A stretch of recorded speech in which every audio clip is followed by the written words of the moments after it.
professor de vocês, como vocês já sabem, da disciplina Bases Biológicas do Comportamento Humano, e a gente precisa dar continuidade na nossa conversa, e essa vai ser uma forma virtual da gente conversar. Vou gravar essa aula em vários locais, porque como vocês sabem, o isolamento social na minha casa não é muito fácil. Uma criança pequena fica toda hora querendo aparecer no vídeo também. Certo? Então hoje a gente vai dar continuidade à nossa discussão sobre questões ligadas a como o comportamento humano, pelo menos biologicamente falando, foi criado, foi desenvolvido ao longo do tempo. Em sala de aula, na última aula, nós falamos sobre como o DNA ele pode imprimir comportamento, na verdade imprimir proteínas, essas proteínas são traduzidas em comportamento, e como que na verdade a gente consegue bloquear ou não bloquear o funcionamento desse DNA através do processo epigenético. Para quem não lembra, então por favor, corre lá no nosso grupo do Google Sala de Aula e dê uma olhada. Tem alguns vídeos interessantes, tem um texto interessante, a gente falou sobre comportamento em situações de estresse. Então vamos continuar, né? Com relação a questões ligadas a comportamento, eu acho que a gente precisa dar um passo atrás nesse momento para falar de um momento muito importante da biologia, que foi a descoberta dos processos de evolução. Pelo menos os processos de evolução como nós conhecemos hoje. E a gente precisa voltar a um indivíduo que em 1859 lançou um dos livros mais importantes da biologia, que foi chamado A Origem das Espécies. Então acho que vocês devem estar sabendo de quem eu estou falando. Estou falando do nobre Charles Darwin. Quem é Charles Darwin, pai? Charles Darwin, filho, foi um grande pensador inglês que, por volta aí do século XIX, no início do século XIX, conseguiu coletar uma série de informações sobre o mundo vivo. E aí, filho, sabe o que ele fez? Ele viajou pelo mundo inteiro, passou pelo Brasil, foi para toda a América, foi coletando alguns organismos, e ele, quando retorna à Inglaterra, ele consegue observar essa vida de uma forma totalmente diferente, como ele já havia visto ali. Então, pessoal, ele, quando retorna à Inglaterra, ele começa a perceber que existe um padrão entre os organismos. Não é possível que tudo seja ao acaso, não é possível que tudo tenha acontecido de uma forma a fazer com que a vida tenha surgido por obra e criação, até como se acreditava na época, a obra e criação de Deus. Então, quando ele começa a comparar os organismos, ele relembra de uma viagem que ele fez a Ilhas Galápagos, que fica aqui na América do Sul, que é território colombiano. E aí, em Galápagos, ele conseguiu observar algumas coisas muito interessantes.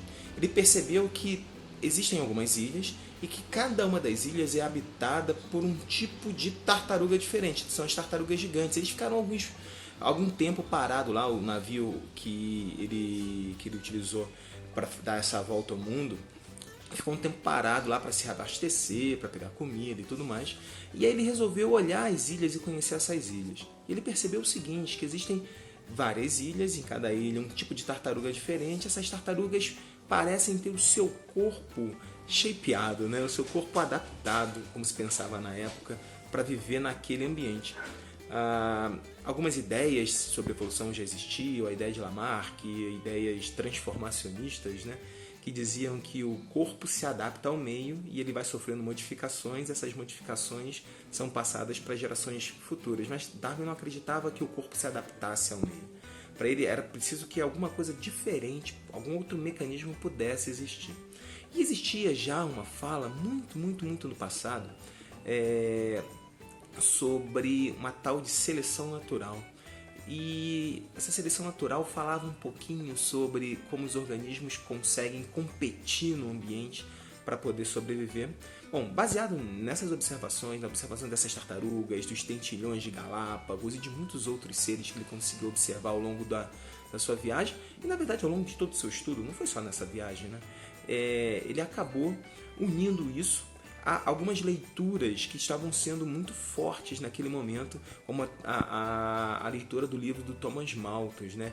Que falava que a população cresce em progressão geométrica, enquanto a capacidade de produção de alimentos cresce em progressão aritmética, ou seja, enquanto a população cresce numa curva muito inclinada, a produção de alimento não consegue acompanhar. Então Malthus dizia que era preciso uma guerra, digamos assim, traduzindo de forma bem rápida, era preciso que os mecanismos naturais pudessem dar conta desse processo. Nós não seríamos capazes de produzir comida suficiente para toda a população. Então a população deveria diminuir a sua tendência de crescimento para que as curvas se equalizassem.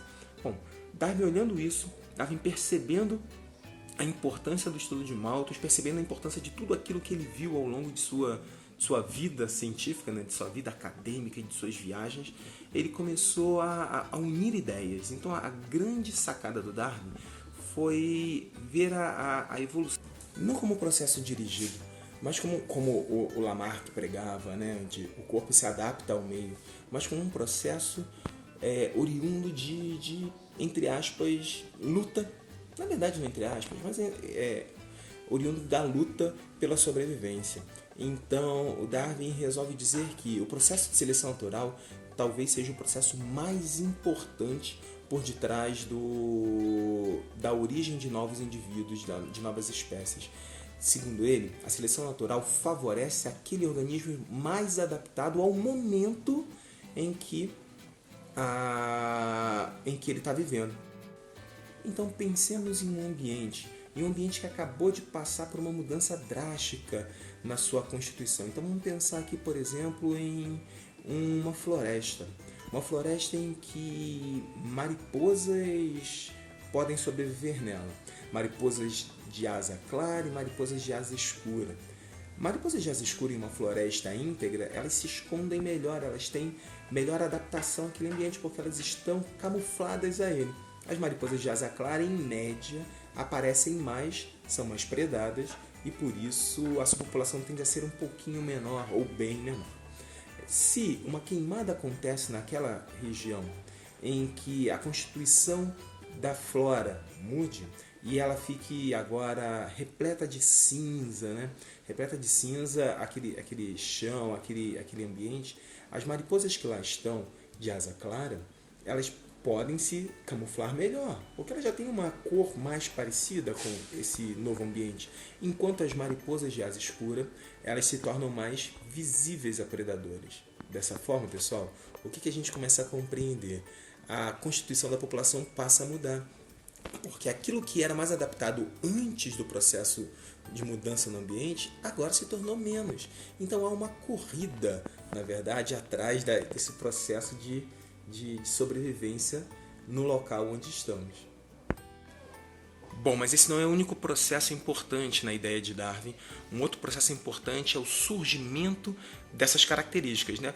Como é que acontece do surgimento de características diferentes em indivíduos da mesma espécie? Como que mariposas podem ter asa clara ou asa escura? Como é que seres humanos podem ter pele mais clara ou pele mais escura?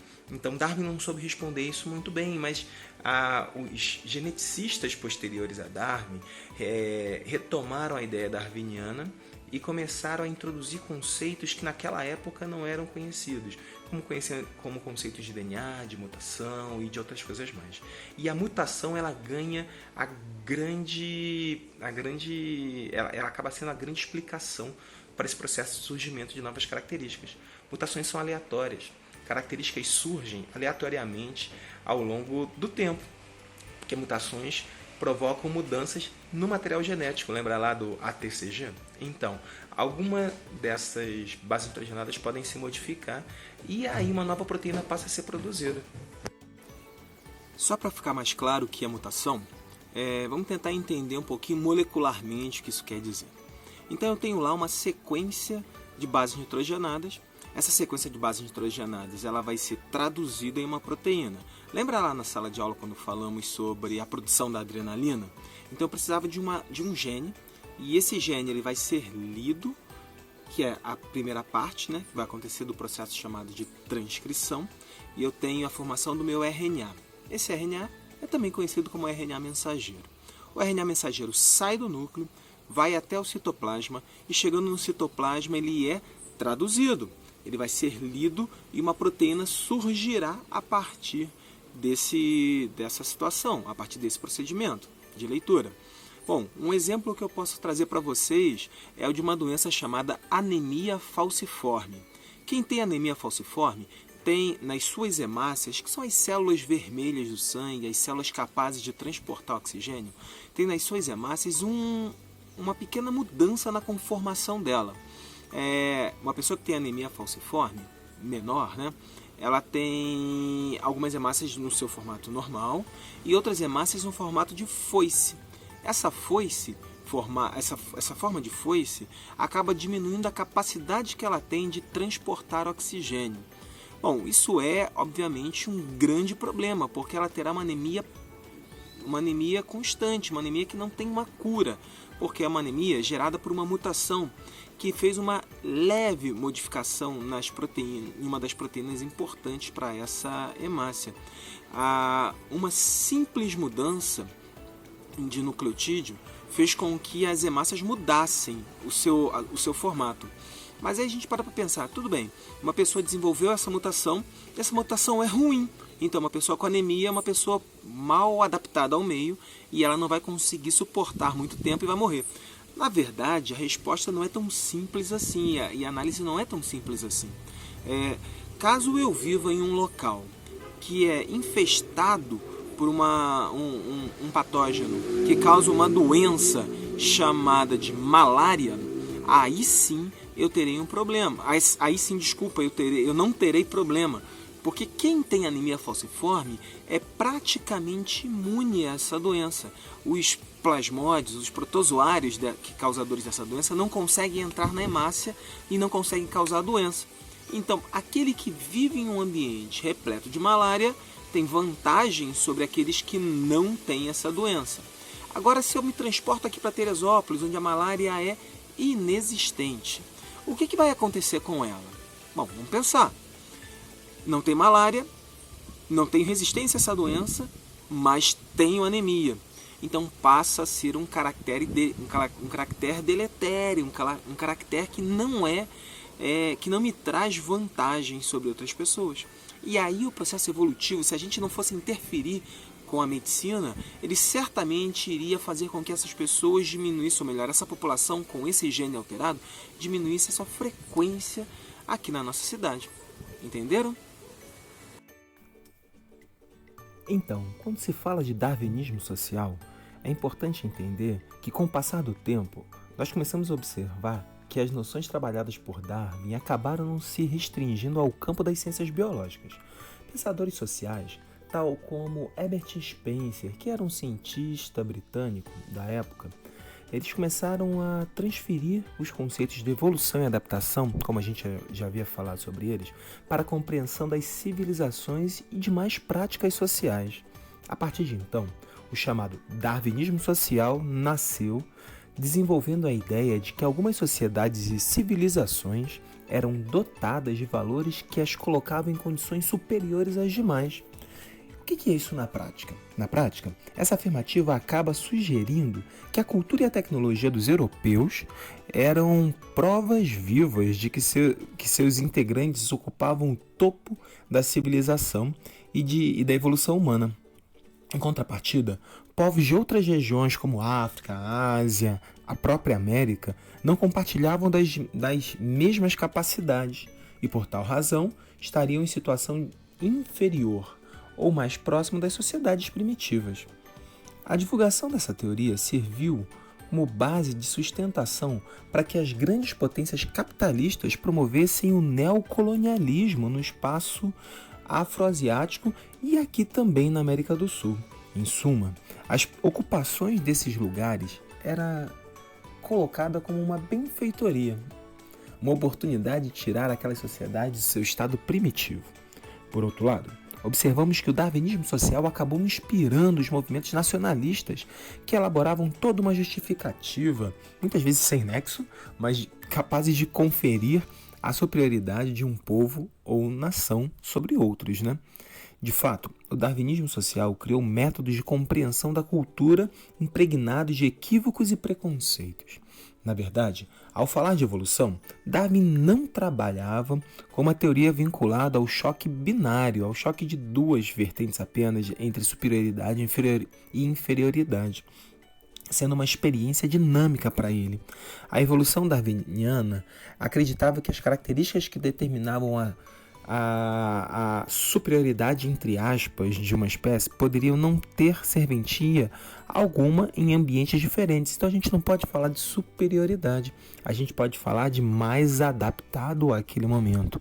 Com isso, podemos concluir que as sociedades africanas, asiáticas e americanas, ameríndias, nunca precisaram necessariamente dos valores, intervenções e invenções oferecidas pelo mundo ocidental. Isso, claro, não significa dizer que o contato entre essas culturas foram totalmente desastrosos ou marcados apenas por desdobramentos negativos. É claro que a gente precisa pensar melhor sobre essa questão, porque os povos certamente ameríndios sofreram bastante, os povos africanos e asiáticos sofreram bastante com essa intervenção baseada na ideia do darwinismo social, essa intervenção europeia. Mas nós surgimos, ou seja, nós fomos fruto dessa miscigenação entre esses povos. Mas a imposição da Europa de superioridade com relação aos povos inferiores citados aqui, acabaram trilhando uma série de graves problemas de ordem política, social e econômica.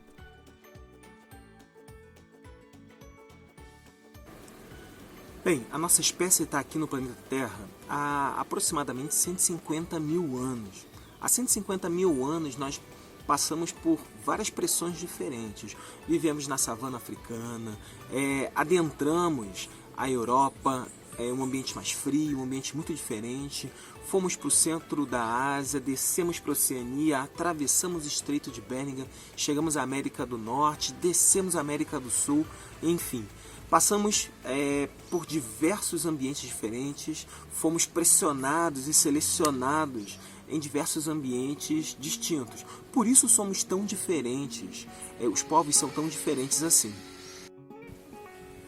A forma do nosso corpo, aquilo que somos fisicamente falando, diferença de cor de pele, de tamanho, de força, de dimensões do corpo, tem uma direta e estreita relação com o processo evolutivo das comunidades, das sociedades pelas quais nossos ancestrais passaram, vieram, né? E aí? O que a gente pode pensar com relação ao nosso comportamento? Será que alguma coisa do nosso comportamento também sofreu pressão evolutiva? Será que alguma coisa do nosso comportamento também é algo que foi construído, que foi cunhado ao longo dessas centenas de milhares de anos? Bom, é uma resposta que eu não vou dar agora, é uma resposta que a gente vai tentar conversar sobre ela um pouco mais à frente, na próxima aula, mas eu espero que vocês tenham compreendido o quanto o processo evolutivo foi e é importante para a geração dessa diversidade gigantesca de organismos que temos nos dias de hoje. Bom, agora eu acho que vale a pena fazer um bom resumo daquilo que eu quis passar para vocês. Voltamos a 1859, quando Charles Darwin lança o Origem das Espécies e acaba demonstrando para a população científica a princípio, depois para a população mundial, que nós somos fruto do acaso.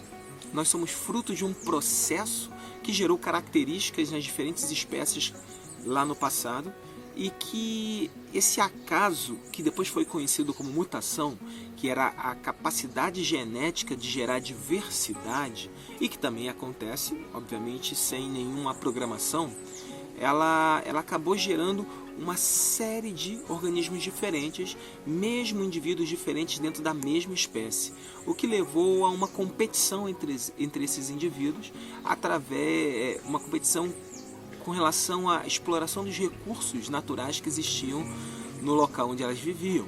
Então essa competição, essa disputa e esse favorecimento do mais apto ficou conhecido como seleção natural. Então, dois conceitos importantes para hoje: seleção natural e mutação.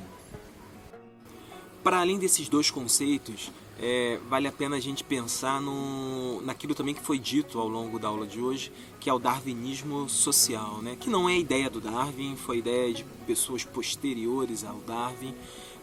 Eu trouxe aqui apenas um, que é o Herbert Spencer, que trazia a ideia da seleção natural como uma forma de entender as relações sociais existentes, né? Onde alguns povos eram melhores do que outros povos e por isso a eles cabia subjugar esse povo menos nobre, menos apto, e ensinar esse povo menos apto a como ser nobre, né? É uma ideia totalmente distorcida do processo evolutivo criado por Darwin. É uma ideia totalmente abominável aos dias de hoje. Ela deu origem a uma série de questões e de governos que são questionáveis, né? E a gente tem aqui o governo de Hitler, né? A era que Hitler trouxe para a Alemanha, onde eles se viam como raça superior e eles quiseram subjugar e dominar outros povos. Para alguns povos poderiam ser escravos, outros povos deveriam ser mortos, enfim. E a gente tem vários outros exemplos desse processo ou dessa forma de visão sobre o darwinismo social em vários momentos da história, mais recente ou mais passada. Certo? Então a apropriação do discurso de Darwin para outros segmentos, ela foi algo posto e é algo importante para a gente, mas é interessante entender que historicamente, biologicamente, socialmente, a gente já consegue perceber que não há nada de científico por detrás dessa história do darwinismo social, não há nada de biológico que comprove que um povo é superior ao outro. Bom, eu espero que vocês tenham compreendido, espero que vocês tenham gostado. Busquem o máximo de informações na rede. Vou deixar alguns links aqui de coisas interessantes para vocês lerem sobre o assunto. Preparem-se porque na próxima aula a gente vai trazer um pouco mais dessa discussão para dentro da psicologia, certo? Um beijo, um grande abraço, paz e bem a todos. Fiquem em casa e vamos estudando. Um abraço.